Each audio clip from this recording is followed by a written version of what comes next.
What if I told you that one of the most powerful tools for achieving your wildest dreams is something we're always told to avoid? What if it's delusion? What if believing in something that isn't real, seeing a future that no one else gets, isn't a weakness but your own secret weapon? Think about it. Bill Gates, the guy who started Microsoft, and Quentin Tarantino, one of the most original filmmakers of all time, had basically nothing in common. Different worlds, different passions, different skills, but they both shared that one secret weapon.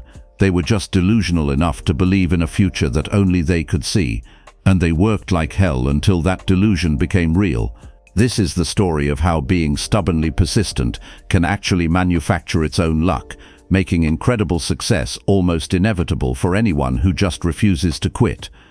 Let's be honest, we live in a world that's obsessed with being realistic. We're told to be practical, set small, achievable goals, and always have a backup plan. We're taught that failure is a stop sign, a signal to pack it in and try something else. The world tells you to look at the evidence, and for most of us, most of the time, the evidence says our biggest dreams are just that, dreams.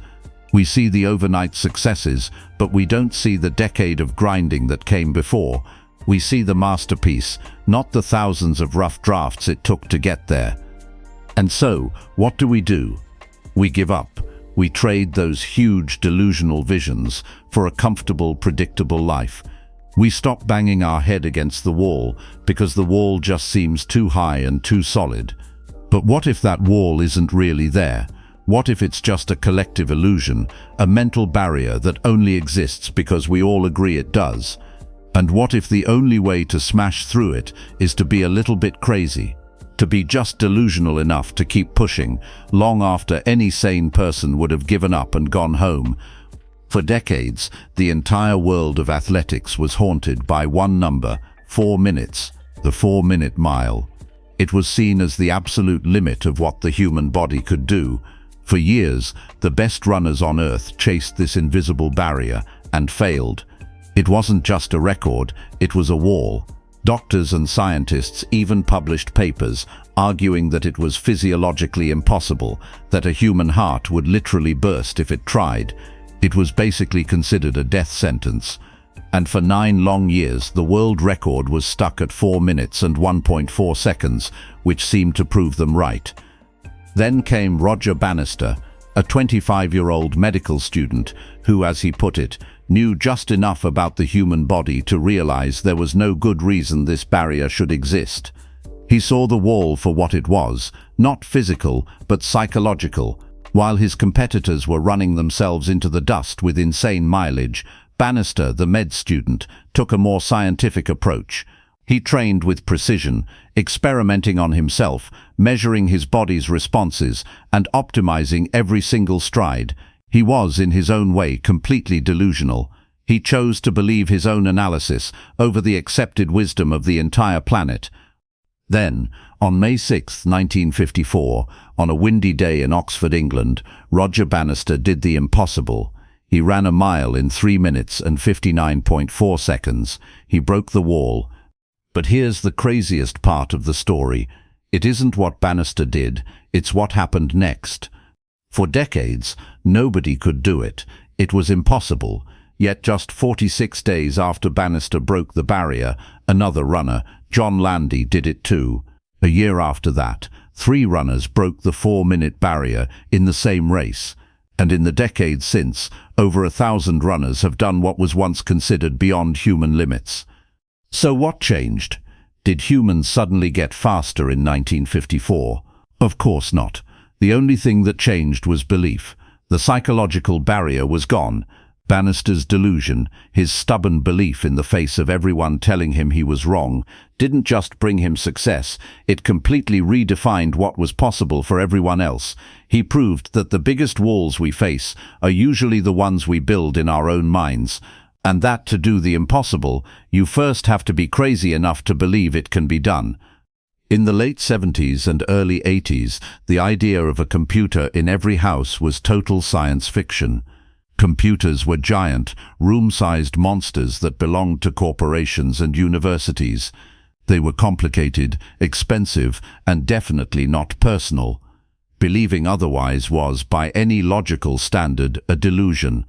And yet, this is the world where a young guy named Bill Gates dropped out of Harvard with his partner Paul Allen, driven by one single, obsessive vision: a computer on every desk and in every home, all running Microsoft software. This wasn't just optimism. It was a deep, almost pathological belief in a future that had zero evidence to back it up. For its first 5 years, Microsoft was losing money. Gates worked with a ferocity that bordered on insanity. We're talking 18-hour workdays, 7 days a week. He famously didn't take a day off for years and memorized employee license plates just to see who was showing up on weekends. This wasn't just working hard, it was a total immersion, fueled by the unshakable conviction that he was building the future. The moment that changed everything, the one that would launch Microsoft from a tiny, struggling startup into a global giant, was a masterclass in making your own luck. In 1980, the biggest name in the game, IBM, came calling. They were building their first personal computer, and they needed an operating system. They met with the small Microsoft team, and a 24-year-old Bill Gates looked the IBM executives in the eye and confidently told them Microsoft could give them exactly what they needed. There was just one tiny, massive problem. Microsoft didn't have an operating system to sell. A realistic person would have folded right there. They would have admitted they couldn't do it. But Gates wasn't realistic. He was delusional enough to sell a vision of the future, not what he had in the present. He saw the opportunity for what it was, a 1 in a billion chance to put his company at the absolute center of the PC revolution. After getting IBM interested with nothing but pure confidence, Gates and his team scrambled. They found a small Seattle company that had built a product called QDOS, the quick and dirty operating system. Microsoft bought it for around $75,000, polished it up, renamed it MS-DOS, and delivered it to the unsuspecting giant IBM. But the real genius move, the part that shows you how far ahead Gates was thinking, was the deal itself. IBM just wanted to buy the source code outright. Gates said no. Instead, he negotiated a non-exclusive license.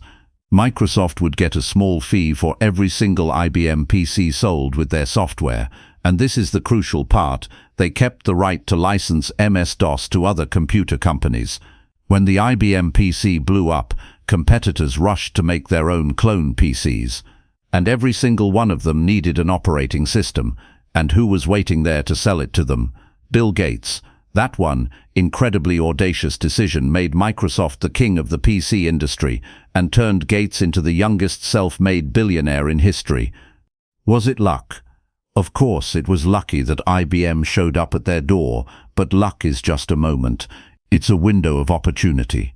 What the story of Gates proves is that years of relentless, delusional focus don't just get you ready for that lucky moment, they create the conditions for luck to even exist. You have to be there, day after day, pushing a giant heavy flywheel. At first it barely budges, but if you keep pushing, it starts to build momentum.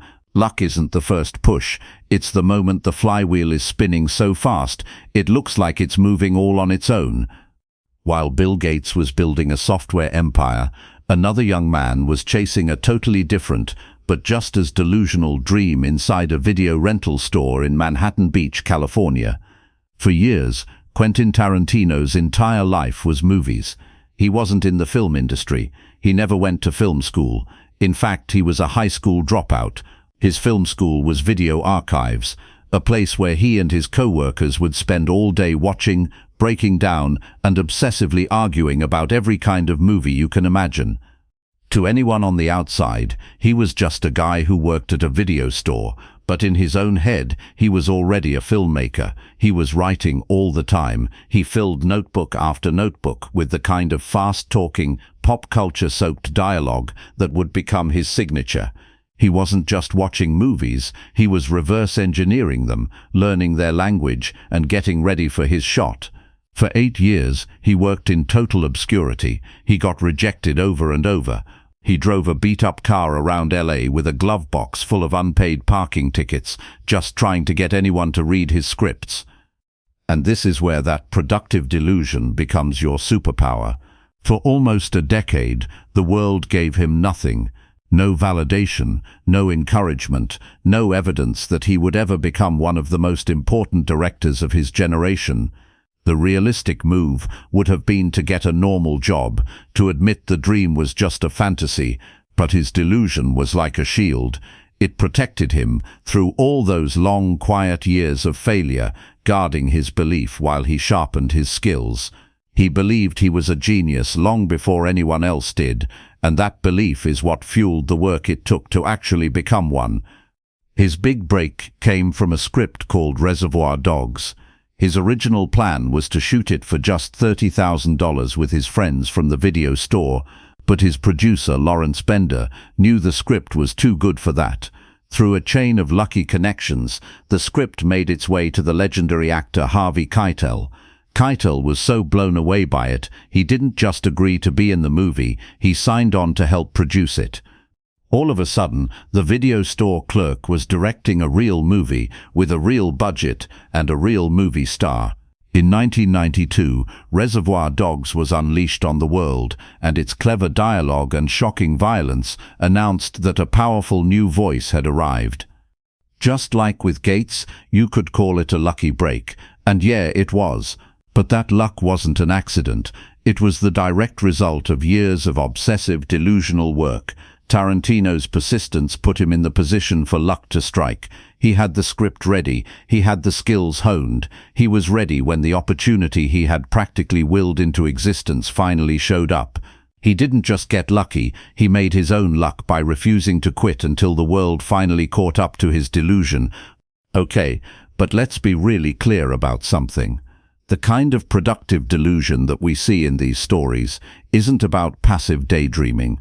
It's not about sitting on your couch trying to manifest a new car in your driveway. That's just fantasy, and fantasy is a trap.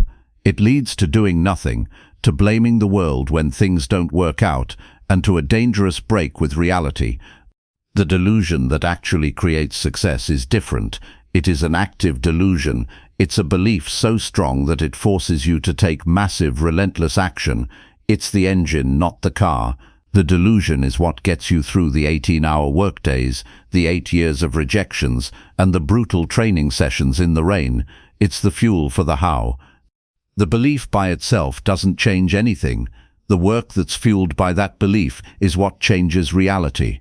Psychologists actually have a name for this: optimistic bias. Study after study shows that people who are overly optimistic, who believe they have more control and that their future will be better than statistics suggest, tend to aim higher, push longer through failure, and end up achieving more than their realistic peers.